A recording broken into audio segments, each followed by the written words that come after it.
하나님의 말씀 보겠습니다. 신명기 33장입니다. 26절로 27절까지 우리 다 같이 합독하겠습니다.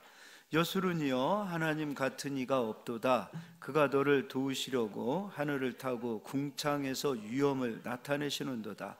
영원하신 하나님이 내 초소가 되시니 그의 영원하신 팔이 내 아래에 있도다. 그가 내 앞에서 대적을 쫓으시며 멸하라 하시도다. 아멘. 우리 자언에 대해서 조금 더 설명해 드리도록 하겠습니다. 여수론에는 5가지의 뜻이 있다고 그랬죠. 첫 번째는 정직한 여수론, 지난 시간에 해드렸습니다. 오늘은 이제 말씀의 제목처럼 친밀한 여수론. 근데 누구와 친밀하냐면 하나님과 친밀한 여수론입니다. 그리고 세 번째는 의로운 여수론, 네 번째는 온전한 여수론, 그리고 마지막으로 5번째는 고든 자, 올곧은 자, 비틀어지지 않는 올곧은 자 여수론, 이렇게 해서 5가지의 뜻이 있습니다. 그래서 5가지의 뜻 그대로 다 좀 설명을 해드리고자 합니다. 지난 시간에도 정직한 자가 어떤 자인가 설명해 드렸죠. 야곱과 에서를 설명해 드렸는데 우리가 알기로는 야곱은 속이는 자라고 알고 있었으나 실상은 속이는 자는 에서였습니다. 오늘도 마찬가지로 친밀한 자에 대해서 설명을 해드릴 텐데 누가 하나님과 친밀한 자인가, 이런 부분들 좀 우리가 좀 생각하고 고민하면서 한번 들어봤으면 좋겠습니다. 먼저 창세기 32장을 앞으로 가서 보겠습니다.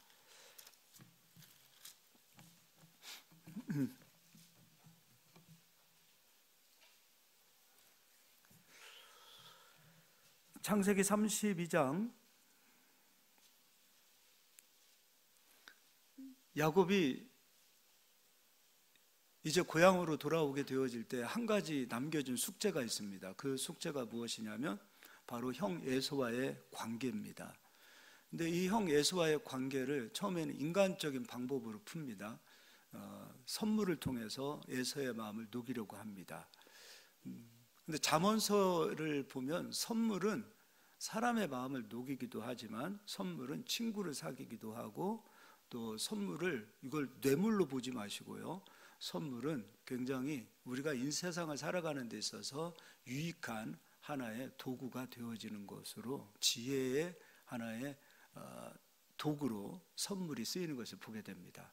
근데 선물을 준비해서 에서에게 주었으나 이 야곱의 마음에 아직 하나 풀리지 않은 것이 있습니다. 그것이 무엇이냐면 형 에서와의 그 관계도 관계이지만 하나님과의 관계가 조금 이 야곱이 보았을 때 온전히 풀리지 않은 것 같은 그런 남겨진 숙제로 있었다는 것입니다. 형 에서만의 문제가 아니라 하나님과 자신과의 그 관계. 근데 이것이 이제 야곱에게 하나의 그 남겨진 숙제였다면 이 야곱이 하나님과 이제 씨름을 합니다. 호세아서에서는 야곱은 하나님 앞에 간절히 기도하는 그 장면으로 호세아서에서는 이야기하고 있습니다. 즉 기도하는 겁니다, 하나님과. 근데 하나님과 이 기도하는 야곱의 모습을 보니까 야곱이 어떤 면에서 보면 자기 몸을 부서뜨리는 그 기도를 드리는 거잖아요. 자기가 완전히 막 부서지는 듯한 그런 간절한 기도를 드리고 있는데 도대체 이런 기도는 어디서 나오는 힘일까? 그런 생각을 해봅니다. 굉장히 힘이 있는 기도예요. 정말 자기를 부수는 그런 기도를 하나님과 하고 있는 겁니다. 하나님께 하고 있는 거예요. 그럼 이런 기도를 드리는 힘은 어디서 나오는가? 바로 자기 자신이 약하다는 것을 알았을 때 이런 기도할 수 있는 힘이 나옵니다. 그러니까 여러분, 기도하는 것은 힘이 필요해요. 근데 기도할 수 있는 힘은 강한 자는 이런 힘을 발휘할 수 없어요. 약한 자가 이런 힘을 발휘할 수 있습니다. 자기 자신이 약하다, 자기 자신이 부족하다, 자기 자신이 아무것도 아니라는 그 사실을 깨닫는 자는 이런 힘 있는 기도를 드릴 수 있어요. 사실 야곱은 굉장히 힘 있는 기도를 드리는 거예요. 씨름하고 있는 겁니다. 이런 힘이 어디서 나오느냐 이거예요. 자기 힘으로 안 된다라는, 내 힘으로 안 된다는 그 마음에서 이런 기도할 수 있는 힘이 나오는 겁니다. 그러니까 기도하는 힘이 필요해요. 사실 우리에게 있어서 이 기도하는 이 힘을 잃어버리는 것 자체가 굉장히 큰 손실이거든요. 기도의 힘을 잃어버리면 성령의 권능도 잃어버리고 충만도 잃어버리고 소멸하게 되고 성령을 소멸하게 되고 성령을 근심하게 합니다. 그리고 자기 힘으로 살아가게 되어져요. 그래서 우리는 이 기도할 수 있는 힘이 필요한 겁니다. 근데 이 기도할 수 있는 힘은 어디서 오는가? 자기 자신이 약하다라는 것을 깨달았을 때 오는 겁니다. 야곱은 자기 자신이 약하다라는 것을 깨닫게 됩니다. 그러니까 형과의 인간과의 관계, 이 사람과의 관계도 내 힘으로 안 풀리는 거구나. 내가 할 수 없는 부분이 있는 거구나. 내가 노력해도 안 되는 부분이 있구나. 그것을 깨달았을 때 비로소 하나님 앞에 이렇게 기도할 수 있는 힘이 오더라는 것입니다. 사실 우리는 이런 기도할 수 있는 힘이 와야 돼요. 그래서 어느 정도로 그 힘을 발휘하는가? 24절, 야곱은 홀로 남았더니 어떤 사람이 날이 새도록 야곱과 씨름하다가 자기가 야곱을 이기지 못함을 보고 그가 야곱의 허벅지 관절을 치매 야곱의 허벅지 관절이 그 사람과 씨름할 때에 어긋났더라. 그가 이르되 날이 새려 하니 나로 가게 하라. 야곱이 이르되 당신이 내게 축복하지 아니하면 가게 하지 아니하겠나이다. 하나님과의 뭔가 부족한 그 부분, 그것이 야곱을 기도하게 했고, 야곱은 자기 자신의 힘으로 안 되는 영역이 있다는 사실을 깨달았을 때 하나님 앞에 이렇게 기도하는 겁니다. 그래서 28절로 내려와서 그가 이르되 내 이름을 다시는 야곱이라 부를 것이 아니요 이스라엘이라 부를 것이니 이는 내가 하나님과 및 사람들과 겨루어 이겼음이니라. 야곱의 이름이 이스라엘이라는 이름으로 바뀌어요. 이스라엘의 이름이 곧 네가 하나님과 겨루어서 이겼다. 다른 말로 이스라엘이라는 이름은 하나님께 기도하면 하나님이 들으시겠다라는 이름을 줍니다. 구하면, 찾으면, 두드리면 하나님이 주시겠다는 거예요. 그러니까 이스라엘 백성들이 구하면, 찾으면, 두드리면 하나님 앞에 부르짖으면 하나님이 주시겠다라는 그 약속을 주시는 거예요. 이거 얼마나 귀한 이름을 받는 겁니까? 이 여수룬이라는 이름 자체도 이스라엘이라는 이름이잖아요. 그래서 이스라엘이라는 이름을 받게 되어집니다. 그리고 29절 야곱이 청하여 이르되 당신의 이름을 알려주소서. 그 사람이 이르되 어찌하여 내 이름을 묻느냐 하고 거기서 야곱을 축복한지라. 그러므로 야곱이 그곳 이름을 브니엘이라 하였으니 그가 이르기를 내가 하나님과 대면하여 보았으나 내 생명이 보존되었다 함이더라. 그러니까 야곱은 자기 자신이 약했고 약해서 약했다라는 것을 인정하는 것도 중요하지만 약함에도 인정하지 않는 사람이 있고 강하기 때문에 인정하지 않는 사람도 있어요. 그러니까 약하기 때문에 하나님을 인정했고 약하다는 것을 알았을 때 하나님 앞에 나가서 무릎을 꿇고 간구하더라 이거죠. 약한 자만이 하나님께 나아가 기도할 수 있는 힘을 가질 수가 있다라는 것입니다. 그래서 하나님의 선택, 하나님의 지혜는 강한 자를 부르지 않으십니다. 하나님은 약한 자를 부르십니다. 사실 신을 찾는다라는 것은 우리가 신을 필요로 한다라는 것은 약함을 인정하기 때문입니다. 내가 약합니다. 난 아무것도 아닙니다.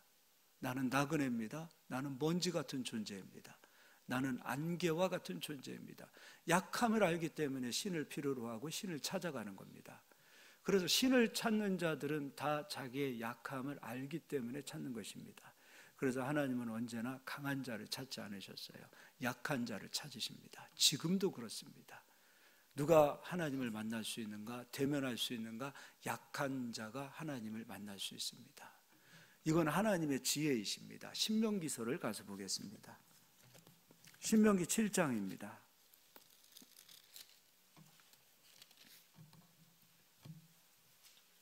7장 6절 273페이지입니다. 제가 읽어드리겠습니다. 너는 여호와 내 하나님의 성민이라. 내 하나님 여호와께서 지상 만민 중에서 너를 자기 기업의 백성으로 택하셨나니 여호와께서 너희를 기뻐하시고 너희를 택하심은 너희가 다른 민족보다 수요가 많기 때문이 아니라 너희는 오히려 모든 민족 중에 가장 적으니라. 이스라엘이 택함받았던 이유는 강하기 때문이 아니라 약하기 때문이다. 능력이 있기 때문이 아니라 능력이 없었기 때문이다. 큰 민족이었기 때문에 택함받은 것이 아니라 너무도 작은 수요를 가진 자이기 때문에 하나님께서 택하셨다라는 것이죠. 이것은 하나님의 지혜입니다. 작은 자를 통해서 큰 역사를 이루시고 영광 받으시기를 원하시는 하나님의 마음이 담겨져 있는 것입니다. 이 작은 자, 약한 자는 하나님을 잃어버리기를 싫어하겠죠. 왜냐하면 자기가 약하니까. 하나님 잃어버리면 안 되잖아요. 목자가 양을 지켜주지요. 근데 양은 절대적으로 목자의 생명이 없으면, 목자의 그 희생과 목자의 헌신이 없으면 양은 아무것도 아닙니다. 그래서 양은 목자를 잃어버리면 더 이상 양으로서 생명을 지키기가 어렵습니다. 양은 절대적으로 목자가 필요한 것처럼 양같이 연약한 자들을 부르셔서 목자 되시는 하나님께서 그들을 붙들어 주시고 그들을 인도하시고 그들에게 꼴을 먹이시고 푸른 초장으로 인도하시는 겁니다. 그런데 그 중에서 이런 양이 있다면 어떻게 할까요? 난 목자가 필요 없다라고 생각하고 자기 독립적으로 자기 고집으로 살고자 한다면 그는 하루를 광야에서 살 수가 없습니다. 양은 이 눈 자체가 근시예요. 눈앞에 있는 것만 보는 것이지 멀리를 볼 수 없어요. 그리고 양은 이 귀도 그렇지만 이 후각이 굉장히 좋지 않아요. 그러니까 스스로 물을 찾을 수도 없고 스스로 늑대나 이런 맹수로부터 자기를 보호할 수 있는 그런 존재가 아니에요. 목자가 없이는 못 살아요. 그래서 이스라엘을 양이라고 부르시고 아버지는 하나님께서는 목자다라고 말씀하셨어요. 그만큼 약하기 때문에 목자 대신 하나님이 절대적으로 필요한 거예요. 근데 문제가 생겼어요. 하나님과의 이 친밀함이 약했을 때는 가능했지만 본인 스스로 강하다라고 생각할 때는 하나님과의 이 친밀함을 잃어버립니다. 그 부분도 8장을 가서 보겠습니다.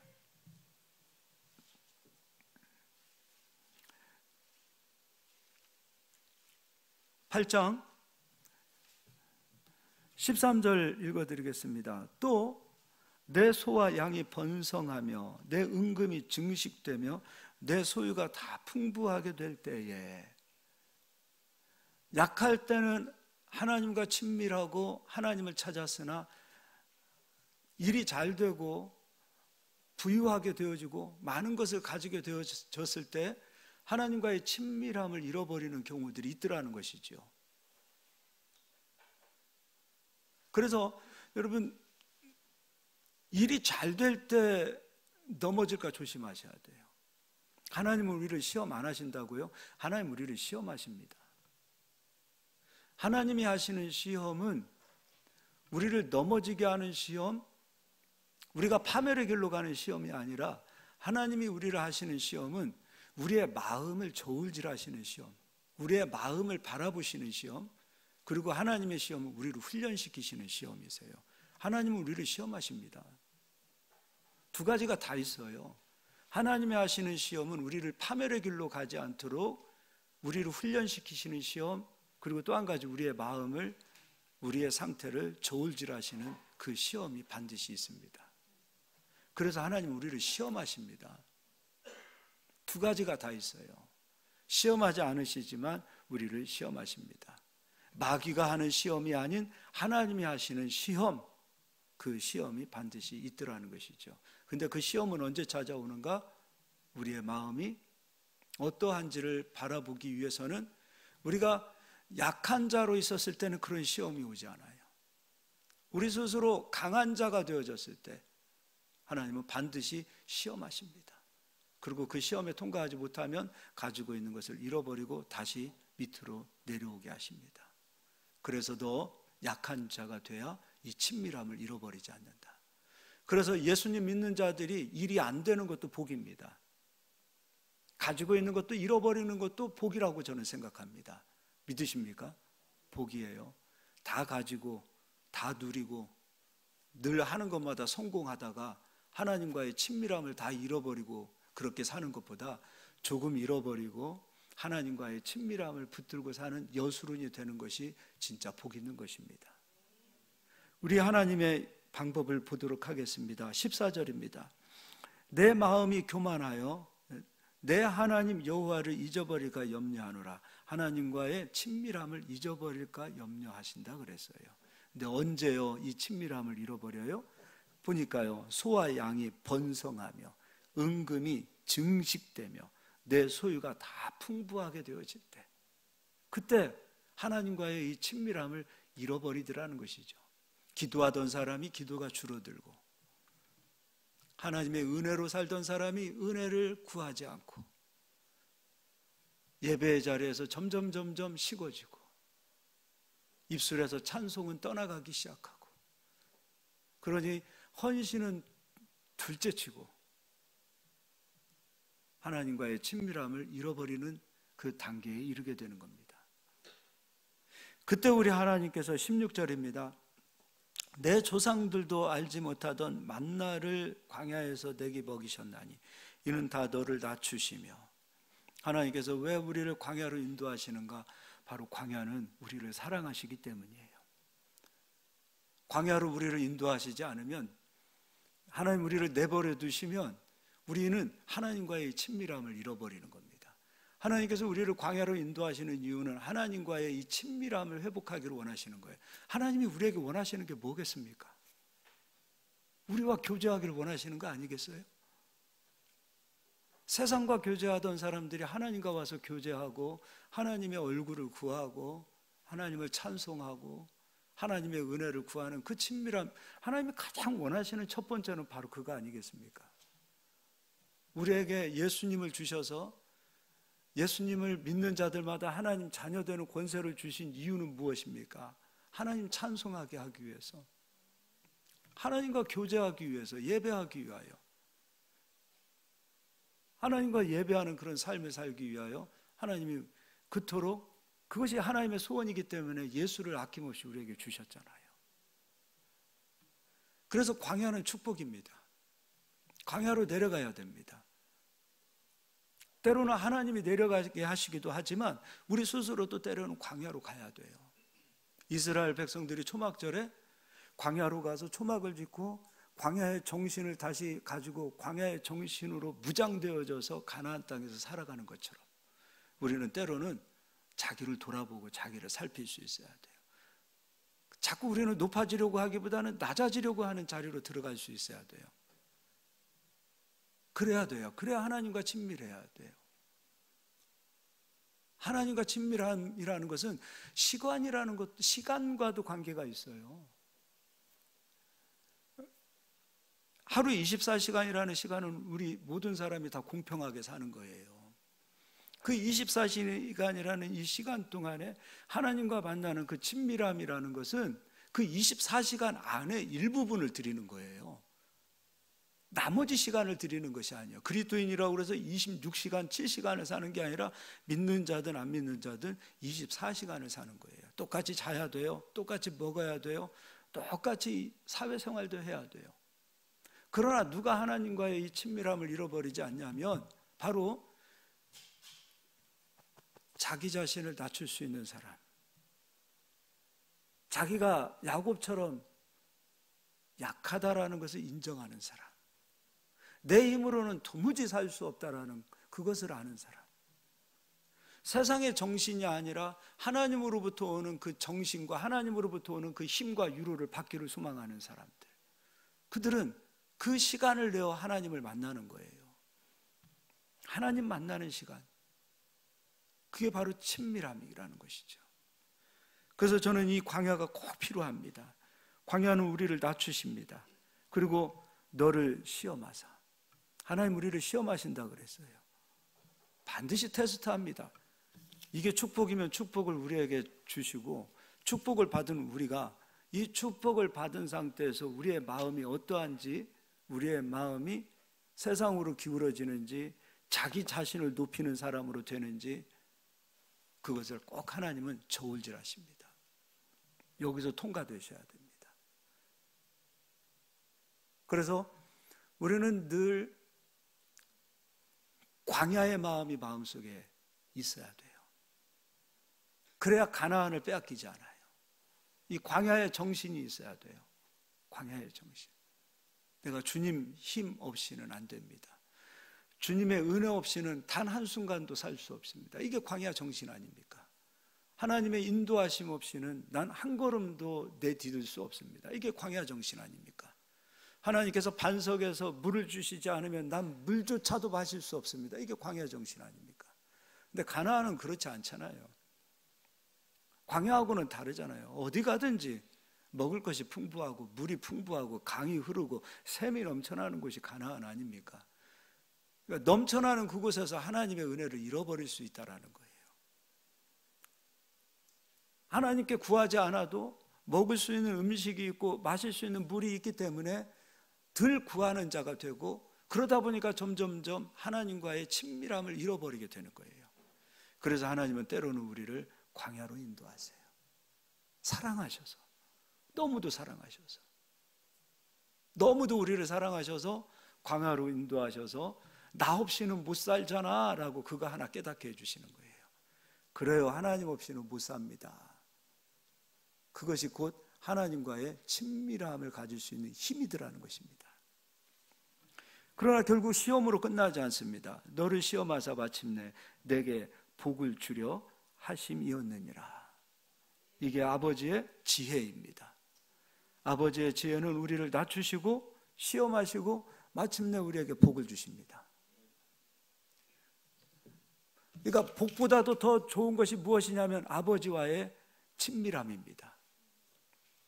그러니까 세상적인 이 복보다도 더 귀한 것이 무엇이냐면 하나님과의 이 친밀함이라는 것이죠. 아무리 이 세상으로부터 많은 것을 얻었다 하더라도 하나님과의 이 친밀함을 잃어버리면 그는 진정한 복을 잃어버리는 것입니다. 복의 근원은 하나님이세요. 하나님 잘 믿으니까 하나님께서 이걸 복이라고 하나님을 잘 믿고 하나님을 사랑하니까 이러한 복도 주시는 것이지, 이건 이 세상적인 것은 복의 근원이 아니에요. 복의 근원은 하나님이세요.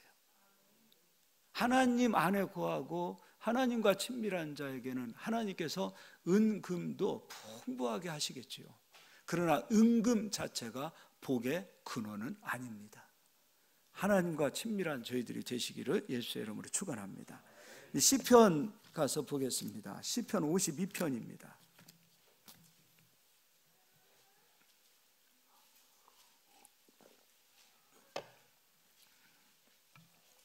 시편 52편 1절을 읽어드리겠습니다. 포악한 자여, 내가 어찌하여 악한 계획을 스스로 자랑하는가? 하나님의 인자하심은 항상 있도다.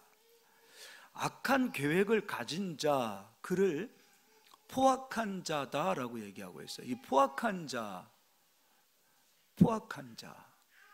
그런데 이 포악한 자는 특징이 몇 가지가 있어요. 악한 계획을 가지고 있답니다. 그리고 그것을 스스로 자랑한다고 합니다. 그리고 2절, 내 혀가 심한 악을 꾀하여 날카로운 삭도같이 간사를 행하는도다. 혀가 선하지 못해요. 내가 선보다 악을 사랑하며 의를 말함보다 거짓을 사랑하는도다. 4번째 4절, 간사한 혀를 가지고 있습니다. 너는 남을 해치는 모든 말을 좋아하는도다. 남 얘기 너무 좋아하시면 안 되겠죠. 이게 포악한 자의 특징이라는 것이지요. 그런즉 하나님이 영원히 너를 멸하시며 너를 붙잡아 내 장막에서 뽑아내며 살아있는 땅에서 내 뿌리를 빼시리로다. 이게 포악한 자의 특징이에요. 그 포악한 자가 망하는 것을 보고 포악한 자가 범사에 형통하지 못하게 되는 것을 봄으로 말미암아 의인이 그것을 보고 두려워한다는 것이에요. 그래서 6절에 의인이 보고 두려워하며 또 그를 비웃어 말하기를. 7절에 포악한 자의 특징이 여기 다 들어가 있습니다. 이 사람은, 포악한 자는 하나님을 자기 힘으로 삼지 아니하고, 친밀한 자는 하나님을 자기 힘으로 삼는 자. 근데 하나님과의 친밀함을 언제 잃어버리는가? 하나님의 힘을 자기 힘으로 삼지 않고. 여러분, 하나님은 권능의 복의 근원도 되지만 힘의 근원도 되시는 줄 믿으시죠? 하나님의 힘을 자기 힘으로 삼을 수 있는 자가 하나님과 친밀한 자예요. 근데 포악한 자는 하나님을 자기 힘으로 삼지 아니하고 오직 자기 재물의 풍부함을 의지하며 자기의 악으로 스스로 든든하게 하던 자라 하리로다. 그에게는 하나님의 힘이 필요 없어요. 하나님의 은혜가 필요 없어요. 자기 힘, 자기 능력, 자기 계획, 그냥 자기에게 주어진 재능, 이런 것으로만 사는 거예요. 이런 것으로만. 세상의 찬양은, 세상의 노래는 기본적인 인간에게 이 음악적인 재능, 이것도 하나님이 주신 선물이에요. 여기 인도네시아 분들은요, 음악적 재능을 그들에게 주셨어요. 그래서 그분들은 이런 피아노나 기타나 이런 걸 기본적으로 누구에게 배우지 않았어도 이 음을 듣고 피아노를 치는 분들이 많아요. 우리 아드리아누스 목사님도 피아노를 배운 분이 아니에요. 근데 찬양의 음을 듣고 저기 앉아서 피아노를 치세요. 그런 재능들이 있으신 분이세요. 그런데요, 하나님을 노래하고 하나님을 찬양하는 사람들은 그 재능만 가지고 하나님을 높이는 게 아니에요. 찬양하는 사람들은 하나님의 힘이 오도록 기도하고 찬양해야 돼요. 여러분, 설교하는 사람들도 마찬가지입니다. 바울이 고린도전서 2장에 그 말을 하고 있어요. 내 말과 내 설득력 있는 지혜의 말로 성도들에게 믿음을 심어주는 것이 아니라 타고난 말, 타고난 이 지식, 그리고 공부 많이 하니 풍부한 이 지식으로 설교자가 되는 것이 아니라 나는 성령의 능력과 성령의 나타남으로 하나님의 말씀을 선포합니다라고 말하고 있어요. 그게 무슨 말이에요? 자기 힘으로 설교하지 않아요. 공부 많이 한 사람이에요, 사도 바울. 근데 그 모든 거 다 배설물로 여겼어요. 그리고 말 잘하는 사람이 있을 수도 있어요. 또박또박 논리적으로 말하는 그것으로 설교하지 아니하고, 지혜, 사람의 지식의 말로 설교하지 아니하고 성령의 능력과 성령의 나타남으로 설교합니다라고 바울은 얘기한 거예요.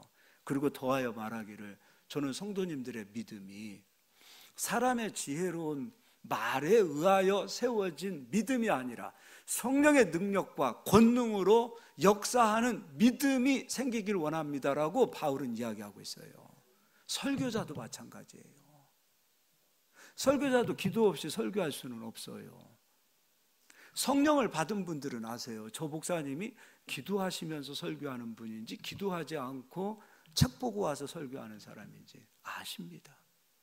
성령을 받은 분들은 아세요. 우리가 부르는 찬양이 실력으로 하는 찬양인지 기도하면서 하는 찬양인지 아시죠? 근데 우리 하나님 모르시겠습니까? 우리 하나님 모르시겠어요? 인간이 가지고 있는 이 실력으로 하나님을 섬기는 것이 아니에요. 이 주어진 재능으로 하나님을 섬기는 것이 아니에요. 물론 맞지요. 그것으로 섬기죠. 그러나 그 위에 하나님의 능력이 입혀져야 돼요. 똑똑한 사람일수록 기도를 잘 안 해요. 실력이 뛰어난 사람일수록 기도들 잘 안 해요. 세상 연주하는 거 아니고, 세상에서 연설하는 거 아니고, 학교에서 대학교 교수들이 가르치는 이 강의가 아니에요. 하나님의 역사는 처음부터 끝까지 성령의 능력과 성령의 은혜가 임해야 되는 거예요. 하나님의 힘을 필요로 해야 돼요. 그래서 그런 두려움이 있어야 돼요. 혹시 하나님, 내가 하나님의 힘을 의지하기보다는 이 자꾸 사람의 지혜와 지식을 의지하려고 하는 경향이 없는지 하나님 나를 돌아보게 하시고, 그리고 그것을 내려놓고 성령의 힘을 의지하고 가야 돼요. 저도 그렇게 공부 잘하는 사람 아니고 머리 좋은 사람 아니에요. 그런데 신기하게도 저 같은 사람도 사람의 지혜와 사람의 지식으로 자꾸 강단에 서서 말하려고 하는 그런 아주 삐뚤어진 이 못돼 먹은 이러한 그런 부분들이 있어요. 저 그렇게 똑똑한 사람 아니에요. 그러나 자꾸 그런 경향이 있더라는 것이죠. 그래서 끊임없이 나를 감추고 하나님의 능력이 임할 수 있도록, 성령의 그 은혜가 임할 수 있도록 그분 앞에 엎드려야 된다는 겁니다. 우리가 사업을 하는 것도 똑같습니다. 이 원리는 다 똑같습니다. 사업을 하실 때도, 공부를 하실 때도, 직장을 다니시든 왜 나의 힘만을 의지합니까? 어떤 분은 그림을 그리는 재능을 타고난 분들도 있어요. 어떤 분들은 말을 잘하시는 분들이 있어요. 어떤 분은 머리가 좋으신 분들이 있어요. 머리 뛰어나신 분들이 있어요. 그러면 왜 그거 가지고 하나님 앞에 기도하지 않으십니까? 왜 사업도 자기 힘으로 사업하려고 합니까? 왜 이 세상을 자기 힘으로 살아가려고 합니까? 안 믿는 사람은 그렇게 살아도 됩니다. 자기 의지로, 자기 강단으로, 자기 힘으로, 긍정적 사고를 가지고 안 믿는 사람도 그런 부를 이루지만, 우리 그리스도인들은 이 세상을 살아가는 그 모든 일들 자체가 하나님과 친밀한 관계를 유지하기 위함, 하나님과의 그 관계 속에서 하나님의 능력을 구하는 그러한 성도님들이 되셔야 돼요. 여러분, 사업도 그렇게 했으면 좋겠어요. 왜 하나님의 힘을 구하지 않습니까? 왜 돈을 내 힘으로 돈을 벌려고 하십니까? 하나님의 힘을 좀 구하십시오. 하나님의 능력을 좀 구하십시오. 이 하나님과 하나님의 능력은 하나님과 친밀한 자에게 부어지는 것이지, 하나님과 친밀하지 않는 자에게는 하나님의 은혜는 주시지 않는다는 것입니다. 스가랴서를 가서 보겠습니다.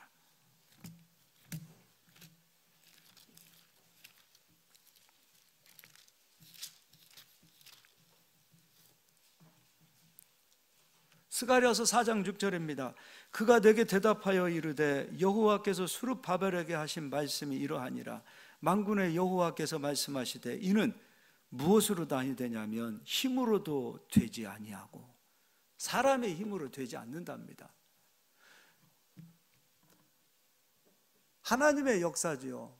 하나님의 역사뿐입니까? 하나님의 역사는 이 세상에 있는 모든 것들도 다 하나님의 역사에 포함되어 있지 않습니까? 우리 하고자 하는 그 모든 일들 가운데 힘으로 안 된다, 내 힘으로 안 된다, 그리고 능으로도 되지 않는다, 내 능력으로도 되지 않는다, 오직 나의 영으로 되느니라. 하나님의 힘으로만 된다는 겁니다. 좋은 성품을 가지고 계신 분들이 있어요. 타고난 좋은 성품을 가지신 분들이 있어요. 그 좋은 성품도 하나님이 주신 저는 선물이요, 축복이라고 생각합니다.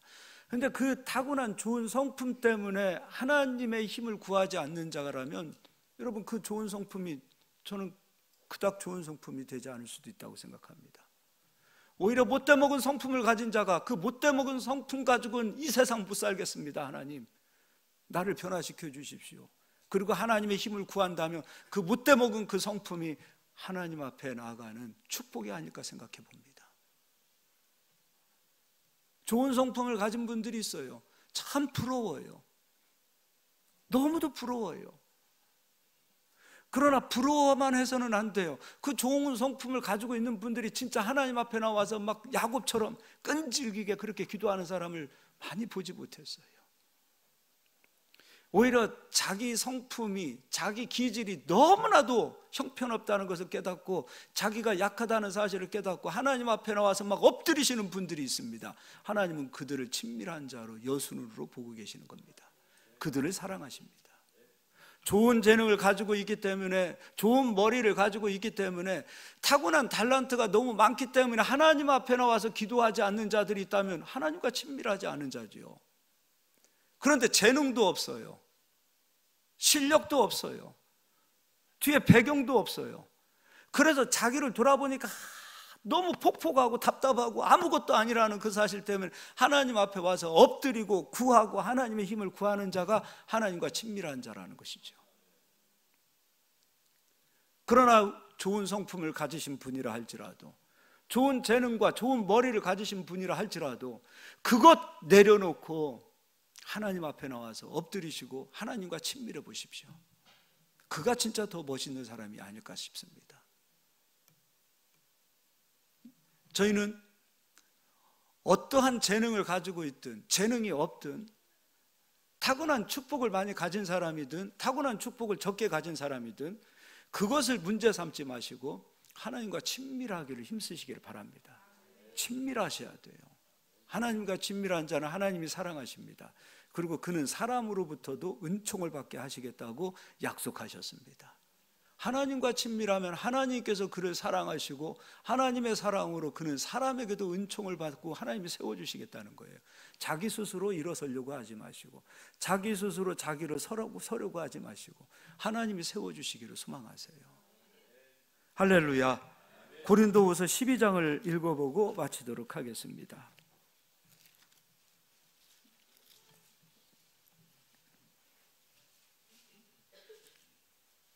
사도 바울이 참 많은 능력을 가진 사람입니다. 그 말 한마디에 성령의 능력과 권능과 막 엄청난 역사들이 나타납니다. 심지어 사도 바울이 가지고 있는 이 손수건 거기에만 얹어도 병들이 고침받고 귀신들이 떠나고, 그런 능력으로 하나님께서 사도 바울을 엄청 붙들어 주셨습니다. 하나님의 능력으로 사역하는 그를 하나님께서 그를 붙들어 주셨을 때 사도 바울에게 약점을 주십니다. 바로 사탄의 가시를 사도 바울의 몸에 하나님이 허락하셨습니다. 사도 바울도 이것이 내게서 떠나가기를 하나님 원합니다 구했으나 하나님이 허락하지 않으셨어요. 사도 바울에게 주었던 그 사탄의 가시가 어떤 학자들은 간질이라고도 얘기합니다. 강단에서 설교하는 목사님, 바울의 입장에서 한참 설교하고 있는데 느닷없이 간질하고 있는 사도 바울을 본다. 성도님들도 충격을 받지만 간질에서 깨어난 사도 바울 자신도 얼마나 고통스럽겠습니까? 부끄러웠을 거예요. 창피했을 거예요. 나는 기도하면 병자들이 떠나고 귀신이 쫓겨나가는데 왜 나에게는 이러한 질병이 나를 붙들고 있을까? 얼마나 수치스러웠을까요? 그런데 그것이 사도 바울에게 하나님은 은혜였다라고 말하고 있습니다. 너 그거 없으면 너 교만할 사람이잖아. 너 그거 없으면 너 잘나서 아니면 너 사이비가 될 수도 있을 거야. 네가 신인 것처럼 떠들고 다닐 수도 있었을 거야. 겸손해야 돼. 겸손해야 돼. 하나님께서 사탄의 가시를 사도 바울에게 허락한 이유는 사도 바울과 친밀하기를 하나님은 원하셨던 거예요. 약한 자가 하나님 붙들어요. 약한 자가 하나님을 붙드는 그 힘이 강력해요. 강한 자가 하나님을 붙드는 게 아니에요. 강한 자에게는 하나님을 붙들 만한 힘이 없어요. 그러나 약한 자는 하나님을 붙들 만한 힘이 와 있어요. 그 약함을 허락하신 거예요, 하나님께서. 강한 자, 마음속에 이 자고하고 교만한 사람들 하나님 붙들 만한 힘 없어요. 없어요. 교만한 자가 어떻게 하나님을 붙들 수 있는 힘이 있어요? 없어요. 못 붙들어요. 겸손해야 하나님 붙들어요. 겸손해야 엎드립니다. 겸손해야 하나님 찾아옵니다. 겸손해야 하나님의 은혜를 구합니다. 겸손한 사람이 되어야 돼요. 겸손한 사람이. 그래서 7절에 여러 계시를 받은 것이 지극히 크므로 너무 자만하지 않게 하시려고 내 육체에 가시 곧 사탄의 사자를 주셨으니 이는 나를 쳐서 너무 자만하지 않게 하려 하심이라. 이것이 내게서 떠나가게 하기 위하여 내가 3번 주께 간구하였더니 나에게 이르시기를 내 은혜가 내게 족하도다. 이는 내 능력이 약한 데서 온전하여 짐이라 하신지라. 그러므로 도리어 크게 기뻐함으로 나의 여러 약한 것들에 대하여 자랑하리니 이는 그리스도의 능력이 내게 머물게 하려 함이라. 할렐루야. 약할 때 하나님을 잡습니다. 약한 자가 하나님을 붙드는 힘이 강합니다. 그래서 하나님은 약함을 선물하셨습니다. 10절은 다 같이 읽겠습니다. 그러므로 내가 그리스도를 위하여 약한 것들과 능욕과 궁핍과 박해와 공고를 기뻐하노니 이는 내가 약한 그때의 강함이라. 하나님께서 우리에게 약함을 남겨놓으셨을까? 하나님을 붙드는 힘을 주시기 위함이고 그 힘이 하나님과 친밀할 수 있기 때문입니다. 하나님의 소원은 우리와 친밀하기를 원합니다. 우리와 교제하기를 원하십니다. 그런데 아무나 하나님과 친밀할 수 없습니다. 힘이 있어야 됩니다. 그 힘은 어디서 오는가? 약함에서 옵니다. 우리 사랑하는 성도님들, 하나님과 친밀하시기를 원합니다. 사랑하시기를 바랍니다. 우리 이 시간 한번 기도하겠습니다.